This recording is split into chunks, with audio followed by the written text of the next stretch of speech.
우리 성도들 가운데 종종 불면증으로 고민하는 분들이 계십니다. 어떤 분은 예배 드릴 때 보면은 불면증하고는 거리가 멀어 보이는데도 밤이 되면은 잠자는 게 전쟁 같다라는 분들이 계셔요.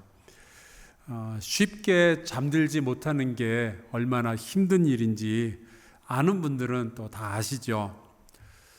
그래서 침대에 누워서 100부터 1까지 거꾸로 천천히 하나씩 그렇게 세는 분들도 계시고요.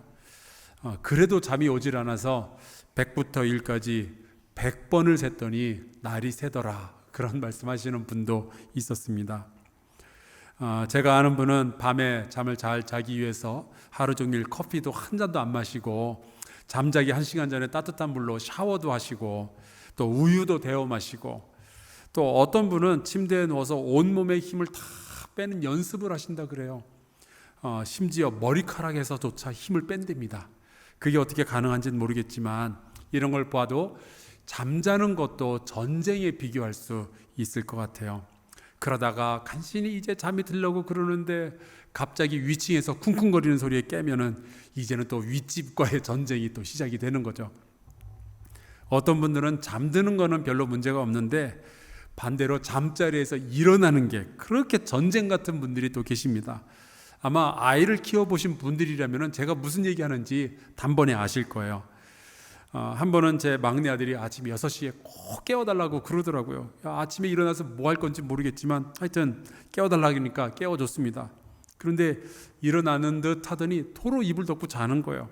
나중에 물어봤어요. 아니, 그렇게 도로 잘 걸 뭐하러 그렇게 깨워달라고 그랬냐고. 그랬더니 그래야 한 번이 아니라 2번 잘 수 있어서 그렇대요. 때로는 우리가 싸우는 그 싸움이 웃으면서 이야기할 그런 성질이 아닌 것들도 있죠. 나중에는 혹시 우리가 웃고 그렇게 이야기할 수 있을지 모르지만 지금은 정말 고통스러운 싸움을 해야만 하는 분들이 있습니다. 우리 성도들 가운데는 정말 길고 긴 법정 싸움을 하는 분들도 계시고요. 또 병원에서 오랫동안 투병 생활 하시는 분들도 계십니다. 또 하나의 싸움을 겨우 이제 막 끝냈는데 또 다른 싸움이 시작되는 그런 분들도 있어요. 그러면은 참 지치죠. 그리고 마음속에 참 어려움들이 생겨납니다. 어쩌면은 오늘 말씀에 등장하는 여호수아가 그런 기분을 가졌을지 모르겠어요. 18절에 보니까 이렇게 기록하고 있습니다. 여호수아가 그 모든 왕들과 싸운 지가 오랫동안이라. 이 말씀을 읽는 순간 벌써 마음이 짠한 거예요. 오랫동안 싸웠으니 얼마나 힘들었을까. 여호수아와 이스라엘 백성은 이제 출애굽을 한 뒤에 40년 동안이나 고생을 했잖아요. 그래서 이제 가나안 땅에 들어가게 됐는데 그것도 평화롭게 들어가서 그 땅을 차지하고 산 게 아니라 오랫동안 또 싸움을 해야만 했습니다. 그 땅을 한 번에 정복한 게 아니었어요. 오랜 기간 동안에 전쟁을 하면서 한 번에 한 지역씩 정복을 해 나간 거예요. 처음에는 여리고성을 점령하고 그 다음에는 아이성을 점령하고 그런 식으로요. 지도에서 보시는 그 화살표 방향으로 여호수아와 이스라엘 백성이 이제 땅을 하나씩 차지해 가는데요. 성경은 그 과정을 나름 자세하게 도시의 이름을 순서대로 이렇게 정리해서 소개를 하고 있죠. 하여간 중요한 것은 오랜 시간이 걸렸다는 거예요. 그런데 여러분, 여호수아가 오랫동안 싸웠잖아요. 싸움이 오래 길어지면 어떤 일들이 벌어지게 될까요? 우리가 그 동화 같은 데 나오는 이야기를 듣다 보면은 여러분, 예쁜 공주님하고 멋진 왕자님이 만나면은 어떻게 살아요? 행복하게 오래오래 살았다 그러죠. 그러고서는 이야기가 멈춘단 말이에요. 그래서 그 미국의 디즈니랜드에 가서 보면은 밤에 불꽃놀이를 하는데 그 제목이 Happily Ever After예요. 행복하게 오래오래. 그런데 과연 우리의 인생이 정말로 그럴 수가 있을까? 아마 그 공주님과 왕자님이 사는 그 이야기를 하루하루를 뜯어보면요, 맨날 꽃 뜯으러 다니고 나 잡아봐라 하면서 나무 붙들고 빙글빙글 돌고 서로의 얼굴만 바라보고 그렇게 살지는 못할 거예요. 제가 여러분의 환상을 파괴하는 것 같아서 정말 죄송합니다마는 공주님하고 왕자님하고는 의견이 안 맞는 날들도 있을 거고 한쪽이 삐지는 날들도 있을 거고 아픈 날들도 있을 거고요. 그러다가 결국 둘 중에 하나가 먼저 죽게 되고 나머지 하나가 외로운 노년의 삶을 살게 되겠죠. 여러분, 인생이 길어지면요, 그게 그렇게 간단한 문제가 아니에요. 그 왕들과 싸운 지가 오랫동안이라. 때로는요, 고통의 크기보다 고통의 길이가 우리를 더 많이 괴롭히는 것 같아요. 차라리 한번 왕창 아프고 싹 나으면 좋겠는데 고통이 오래 가니까 이게 참 견디기가 어려운 거예요. 제가 초등학교 다닐 때 수두를 앓은 적이 있었습니다. 제가 초등학교 1학년이었던 것 같아요. 열이 막 펄펄 끓고 몸에 막 물집이 잡히고 그 상태에서 이제 병원에 갔는데 의사가 주사를 놓겠다는 거예요. 근데 어릴 때 그 주사가 얼마나 무서워요. 그래서 안 맞겠다면서 떼를 쓰고 막 엉엉 울었더니 의사가 그러는 거예요. 너 주사 한 방 맞고 빨리 나을래? 아니면 일주일 동안 약 먹고 나을래? 근데 제가 생각해 보니까 그냥 한 번 아프고 낫는 게 낫겠더라고요. 그래서 주사 한 방으로 끝내겠다고 그렇게 이야기를 했어요. 긴 고통보다는 짧은 고통이 나으니까. 제가 그 나이에 벌써 인생을 이해할 수 있었던 것 같아요. 그래서 주사를 맞았는데 그제서야 의사가 하는 말이 약도 먹어야 된다 그러더라고요. 세상에 믿을 놈이 없다는 거 그때 배웠습니다. 긴 병에 효자 없고 잦은 매에 장사 없다 그러죠. 2014년이었어요. 전 국민의 마음을 먹먹하게 하는 두 번의 슬픈 기사가 신문에 있었습니다. 한 60대 여성이 20년 동안 한결같이 자기 남편의 병수발을 했어요. 디스크가 굉장히 아팠기 때문에 직장도 다니지 못하고. 근데 이 남편이 아프다는 이유로 매일같이 술을 마시고 방바닥에 쓰러져서 지냈던 거예요. 근데 그것을 참다 못해서 결국 20년 만에 남편을 살해하게 되죠. 그런가 하면은 불과 몇 달 후에 파킨슨 병에 걸렸던 이 아내를 30년 동안이나 병수발을 해오던 72세의 남편, 30년이면은 긴 세월이었잖아요. 근데 그 남편이 자기가 더 이상은 이렇게 살 수 없다면서 아내를 살해한 사건이 있었어요. 성경에 나오는 이 이스라엘의 가나안 정복 사건은 굉장히 멋지게 들리지만 그 안에는 그 정복의 전쟁이 길어지면서 굉장히 많은 아픔이 들어 있었을 거예요. 많은 사람들은 전쟁이 났다 그러면 누가 이겼어? 누가 졌어? 여기에만 관심을 가지겠지만 여러분, 전쟁 중에 누군가 다치고 누군가 죽게 되잖아요. 그러면은 그 사람이 아군이든 적군이든 부모님이 있을 거고 그 사람의 배우자가 있을 거고 그 사람의 자식들이 있을 거잖아요. 그러면 그들의 모든 인생이 다 뒤엉키게 되는 거예요. 아프죠. 이게 참 어려운 것 같아요. 그러니까 이스라엘이 오랫동안 싸움을 했다라는 이 이야기 안에는 수많은 눈물과 고통이 담겨 있는 이야기인 거죠. 그런데 그게 저와 여러분의 인생이기도 해요. 이런 싸움을 할 때, 그리고 이 싸움이 길어질 때 우리가 반드시 물어야만 하는 질문이 하나가 있습니다. 나는 왜 이런 싸움을 하고 있는가 하는 거예요. 이 싸움이 왜 시작이 되었는가? 나는 이 싸움을 통해서 어떤 결과를 만들어내야 되는가? 나는 왜 계속해서 이 싸움을 싸워야 하는가? 오늘 말씀 20절에 보니까 이스라엘이 이렇게 긴 전쟁을 했던 이유에 대해서 이런 해석이 붙어 있습니다. 그들의 마음이 완악하여 이스라엘을 대적하러 싸우러 온 것은 여호와께서 그리하게 하신 것이라. 여호와께서 그리하게 하신 것이라. 이 기나긴 싸움은 주님이 주신 싸움이었다는 거예요. 여러분, 우리가 살면서 수없이 많은 싸움들을 경험을 합니다. 그런데 그 싸움들 가운데는 주님이 주시는 싸움이 있다는 거예요. 여호수아의 그 길었던 전쟁이 바로 그런 싸움이었습니다. 우리가 좀 앞으로 거슬러 올라가서 여호수아서 9장에 보면은 기브온의 주민 히위 족속이라는 사람들이 있었어요. 이들이 속임수를 써서 이스라엘과 싸우지 않고 대신에 화친 조약을 맺게 되죠. 하지만 화친 조약을 맺고 나서야 알게 된 것이 있었는데, 바로 그들이 하나님께서 다 몰아내라고 명령하셨던 가나안 족속들 가운데 하나였다라는 사실이었어요.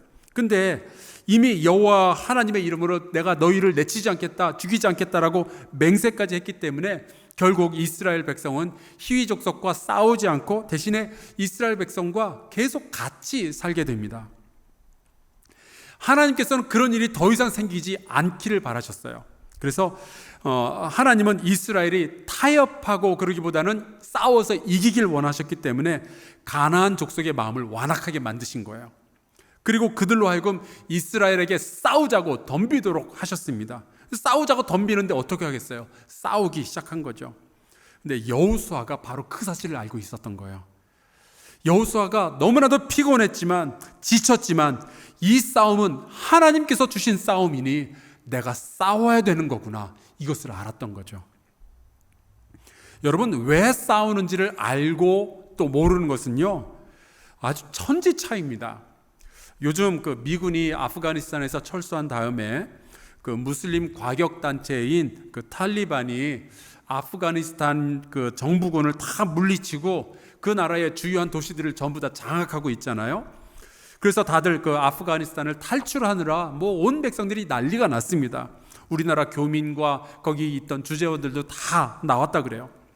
근데 신기한 것은 지난 20년 동안이나 미군의 지원을 받고 훈련도 받고 무기도 받고 돈도 받았던 이 아프가니스탄의 정부군이 자기네가 힘이 훨씬 세고 인원수도 많고 무기도 좋은데 탈리반의 군대와 제대로 싸워보지도 못하고 다 도망치는 거예요.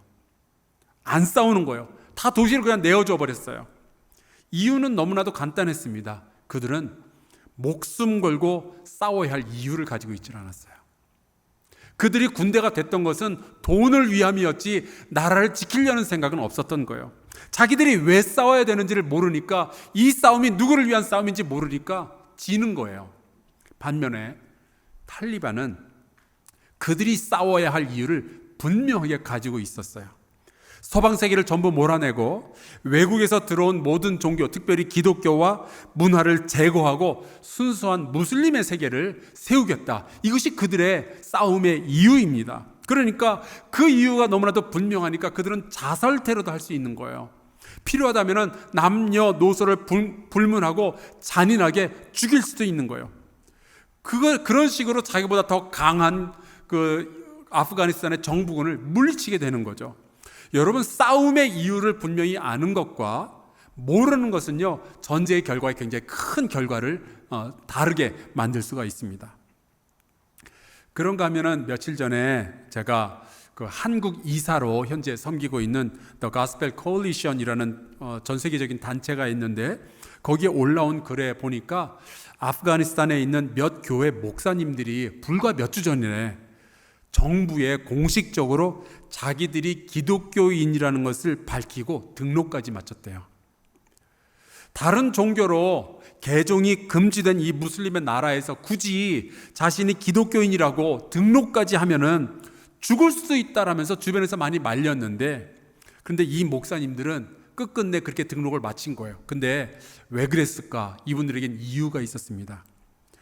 지금 우리가 우리의 이름을 기독교인으로 등록하고 종교의 자유를 위해서 지금 우리가 싸우지 않으면 우리 후손들도 내가 예수 믿는다는 소리 못하고 살게 될 텐데, 차라리 우리의 세대가 싸우고 희생을 하겠다라는 이유를 가지고 있었던 거예요. 결국 이 목사님들이 지난주에 탈리반으로부터 연락을 받았답니다. 우리는 당신들이 누구이고 무슨 일을 하고 있으며 어떻게 당신을 찾아낼 수 있는지 다 알고 있다고요. 여러분, 이 아프가니스탄의 기독교인들, 특별히 이 목사님들을 위해서 여러분 계속 기도해 주시기를 부탁을 드려요. 그런데 이 목사님들은 싸울 준비가 되어 있다고 그렇게 응답을 해왔습니다. 왜요? 이유를 가지고 있거든요. 여호수아가 오랫동안 그 힘들고 어려운 싸움을 지속했던 이유는 하나님께서 그 싸움을 주셨기 때문이었습니다. 그렇다면은 하나님께서 그 싸움을 통해서 원하시는 결과는 무엇이었을까요? 여러분, 우리가 싸우긴 싸우는데 이 싸움을 하나님께서 주신 싸움인데 하나님께서 원하시는 결과를 얻어야지 하나님께서 원하시지 않는 그쪽으로 나아가면 안 되잖아요. 제가 미국의 오클라호마에서 살 때 저희 조카 둘이 저희 집에서 한 6개월을 몇 달 동안을 산 적이 있었습니다.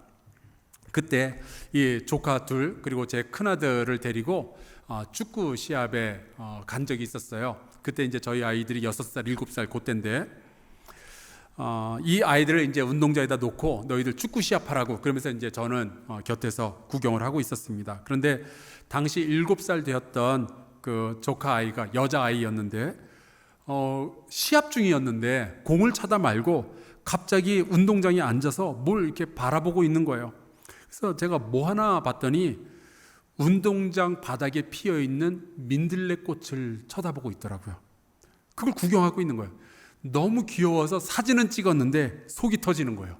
지금 시합 중인데 아니 공을 차야지 왜 꽃을 구경을 하고 있냐고요. 근데 종종 우리가 그렇게 살아가는 것 같아요. 하나님께서 주신 이 싸움을 통해서 하나님께서 원하시는 결과가 있는데 우리는 엉뚱한 일들을 하고 있는 거죠. 엉뚱한 결과들을 만들어내는 거예요. 그때마다 하나님이 마음이 얼마나 갑갑하실까 하는 생각을 합니다. 여러분, 하나님께서 이 이스라엘과 여호수아에게 이러한 싸움을 주셨던 이유가 있었어요. 목적이 있었어요. 그 목적이 뭔지 아십니까? 거룩함. 레위기에 그 싸움의 목적이 분명하게 드러나죠. 나는 너희의 하나님이 되려고 너희를 애굽 땅에서 인도하여 낸 여호와라. 내가 거룩하니 너희도 거룩할지어다. 저 오늘 권사님이 이 말씀으로 기도를 시작하는 거 보고 깜짝 놀랐어요. 맞아요. 하나님께서 가나안 땅에서 그 오랜 전쟁을 하도록 하신 이유는요, 거룩함이었어요. 단순히 땅을 차지하도록 하는 것이 아니었던 거죠.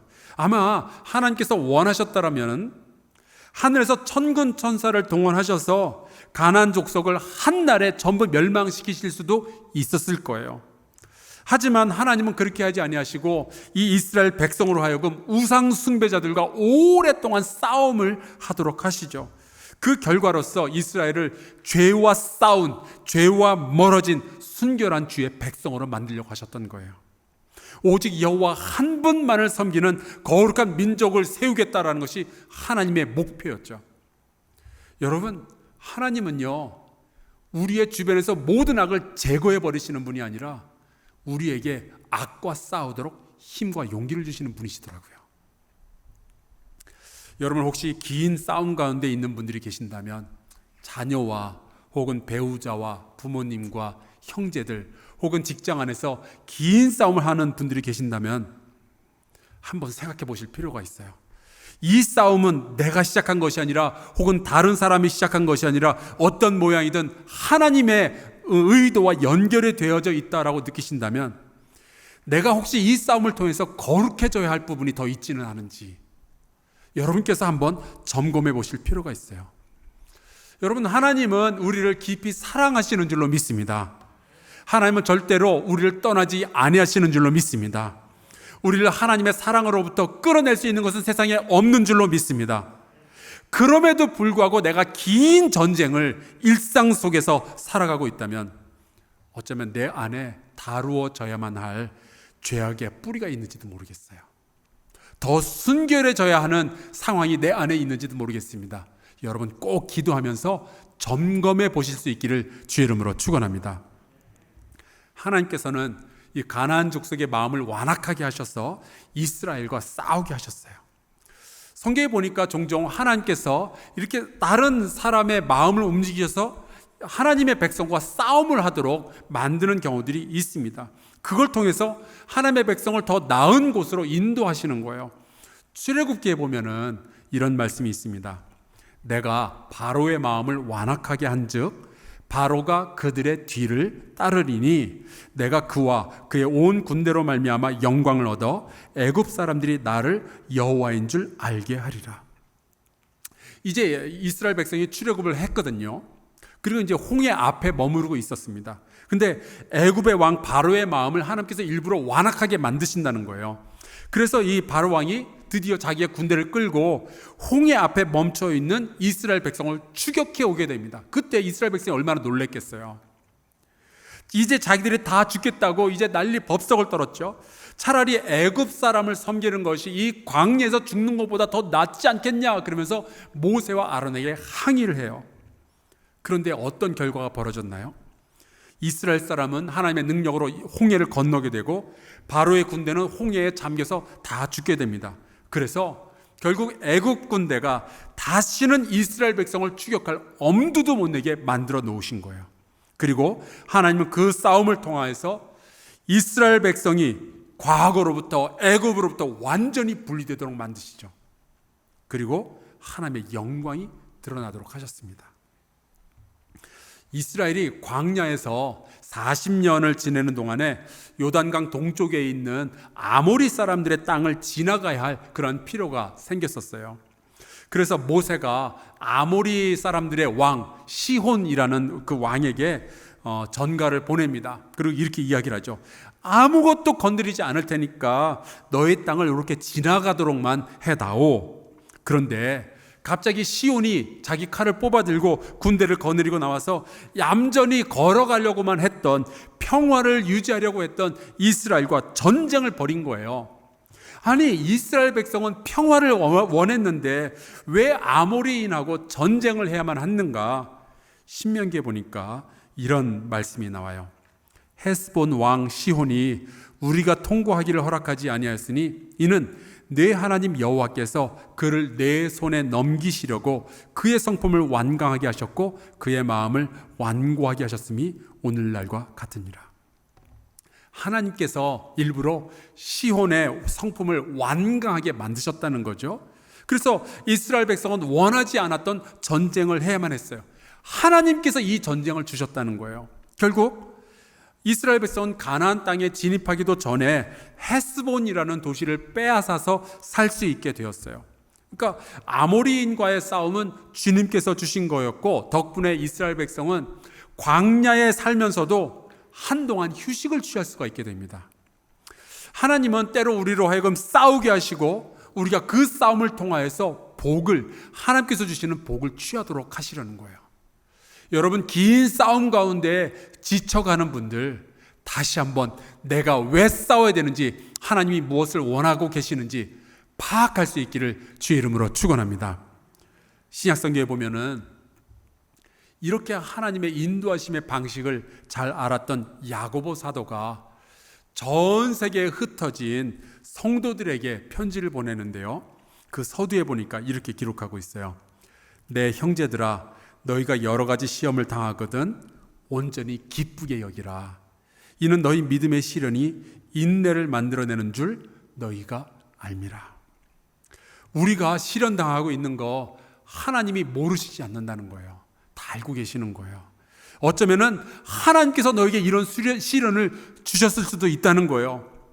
때로는 우리가 원하지 않는 방향으로 우리의 인생이 몰려가는 경우가 있죠. 재정적인 문제, 가족의 문제, 건강의 문제, 관계의 문제 등등, 내가 문제를 피하고 싶은데 문제가 나를 보고 달려드는 듯한 그런 느낌을 받을 때가 있잖아요. 오랫동안 이리 몰리고 저리 몰리다가 인생의 절벽까지 내몰리는 그런 경우들이 있잖아요. 그런데 우리가 경험하게 되는 그 고통들과 영적인 전쟁들과 인생의 문제들, 그 안에 우리를 보호하시고 인도하시는 하나님의 깊은 뜻이 담겨져 있다는 거예요. 만약에 우리가 싸우고 있는 이 싸움이 하나님께서 주신 것이라면 우리가 다 이해할 수는 없지만 하나님은 우리를 도우시려는 것이고 우리를 더 완전하게 하시려는 것이지 우리를 망하게 하시려는 것이 절대로 아니라는 이 사실을 믿으시기를 주의 이름으로 축원합니다. 그러니까 이 싸움이 하나님의 허락하에 벌어진 싸움이라면 하나님께서 원하시는 결과를 얻어야 되잖아요. 하나님께서 주신 싸움이라면 순종함으로, 믿음으로 이기게 될 줄로 믿습니다. 그런데 이 싸움을 통해서 우리가 쓴뿌리를 얻어낸다면 그거는 우리가 원하는 것도 아니고 하나님께서 원하시는 것이 아니에요. 너무나 싸움에 지친 나머지 내 마음속에 복수심이 이글이글 타오르고 있다면 여러분, 그건 하나님께서 원하시는 결과가 아니에요. 하나님께서 우리에게 원하시는 것은 인내와 거룩함이죠. 평생을 하나님께서 주셨던 그 싸움을 싸웠던 사람이 있습니다. 사도 바울이라는 사람이에요. 이방인에게 그리스도의 복음을 전하기 위해서 그는 그 내면 세계와 싸워야 됐고요. 그는 자기의 병과 싸워야 됐고요. 그는 수많은 핍박자들과 싸워야 했죠. 그런데 그 사람이 죽기 전에 이런 고백을 해요. 나는 선한 싸움을 싸우고 나의 달려갈 길을 마치고 믿음을 지켰으니 이제 후로는 나를 위하여 의의 면류관이 예비되었으므로 주 곧 의로우신 재판장이 그 날에 내게 주실 것이며 내게만 아니라 주의 나타나심을 사모하는 모든 자에게도니라. 이 사도 바울은 정말 오랫동안 싸웠던 사람이었어요. 하나님께서 주신 싸움 피하고 도망가는 것이 아니라 정말 열심히 싸웠던 사람이에요. 말로 다 할 수 없는 고통을 겪은 사람이죠. 하지만 이 사람을 잘 싸웠고요, 하나님께서 원하시는 그 결과를 만들어내었어요. 복음을 증거했고 교회를 세웠고 그리고 끝내 믿음을 지켰죠. 사랑하는 성도 여러분, 우리가 오랜 싸움을 하면서 참 많이 힘들죠. 지쳐요. 아픈 것들도 많이 생겨나고. 하지만 끝까지 믿음을 지키고 주께서 원하셨던 거룩함을 이루시기를 주의 이름으로 축원합니다. 언젠가 하나님께서 저와 여러분에게 주실 그 의의 면류관을 바라보면서 착하고 충성된 종이라는 그 칭찬 들을 날을 기대해 봅니다.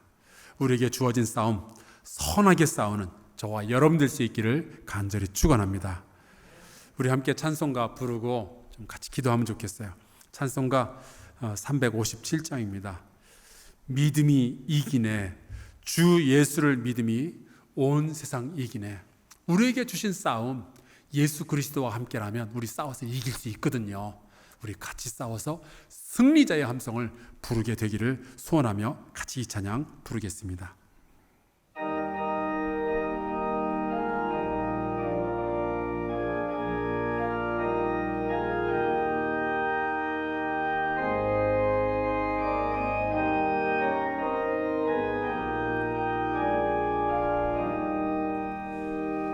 주 믿는 사람 일어나 다 힘을 아파요. 이 세상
합심하여 기도합시다. 이렇게 기도하면 좋겠어요. 하나님, 우리 성도들 가운데 오랜 싸움에 지친 영혼들에게 소망과 힘을 허락하여 주옵소서. 이 싸움의 과정과 그 끝에서 분노와 좌절이 아니라 거룩함과 영광을 허락하여 주옵소서. 우리의 믿음을 끝까지 지키게 하시고 하나님, 주께서 주신 싸움에서 승리하게 하여 주시옵소서. 우리 통성으로 같이 기도하겠습니다. 하나님 아버지, 주께서 저를 도와주시기를 간절히 소원합니다. 우리 성도들 오랫동안 싸움하면서 지친 영혼들, 아픈 영혼들, 주께서 원하셨던 그 결과로 가까이 가지 아니하는 영혼들, 하나님 주께서 돌봐주시기를 간절히 바랍니다. 아버지 하나님이여, 주님께서 싸움을 주셨는데 반드시 주께서 이기게 하실 줄로 믿습니다. 주여, 우리가 해야 할 것을 믿고 따르는 것입니다. 싸우는 겁니다. 최선을 다하는 겁니다. 아버지, 우리 성도들 돌보아 주셔서 이 싸움 최선을 다할 수 있도록 허락하여 주시옵시고, 끝내 저희가 인내와 하나님 긍휼함과 그리고 거룩함을 거둘 수 있도록 주여 주께서 역사하여 주시옵소서. 아버지 하나님이여, 돌보아 주셔서 하나님, 이 예배 가운데 참여한 이들 오늘 말씀을 통하여서 새롭게 거듭날 수 있도록 허락하여 주시고, 하나님이 주신 이 싸움을 통하여 아름다운 모습으로 변화될 수 있도록 나의 아버지 돌보아 주시옵소서. 하나님께서 함께 해주실 줄 믿고 감사합니다.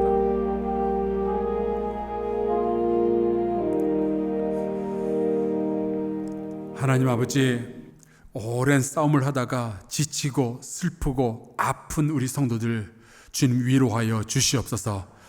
주께서 주신 싸움을 싸우는 성도들이 선한 싸움을 싸우게 하여 주시고 그 믿음을 지킬 수 있도록 힘을 허락하여 주시옵소서. 언젠가 거룩함을 이루며 주의 순결한 백성으로서 의의 면류관을 받는 그 기쁨을 허락하여 주시옵소서. 예수 그리스도의 이름으로 간절히 기도하옵나이다. 아멘.